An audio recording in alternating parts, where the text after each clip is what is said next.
आज चाहिँ मेरो हातमा यस्तो के भयो कि मैले यो एलोभेरा लगाउनु पर्यो।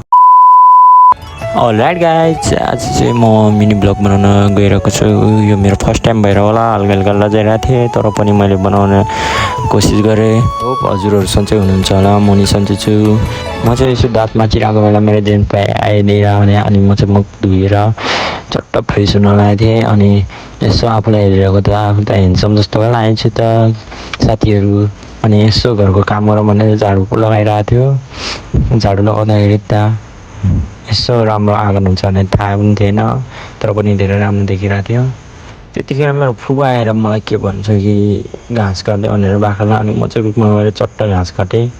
घाँस काटिरहेको बेला फुलले यसो तलबाट क्यामेरा समालिदियो अनि भाइ पनि तलबाट हेरिरहेको थियो। म चाहिँ रुखलाई मस्तले काटेँ अनि यो भाइ चाहिँ खेलिरहेको थियो। अनि मैले घाँसलाई साइकलमा बाँध्यो। अनि अझै काम थियो मेरो लुगा धुने। अनि आफ्नो लुगा धुएँ, 2 दिनसम्म मैले लुगा धुँदैन, त्यही लुगा धुयो। अनि यसो चट्ट पानीमा पखालेँ। चट्ट पखालिसकेपछि मैले आफ्नो कपडा चाहिँ सुकाइसकेको छ। अनि मेरो भाइ चाहिँ स्कुल गएको थियो।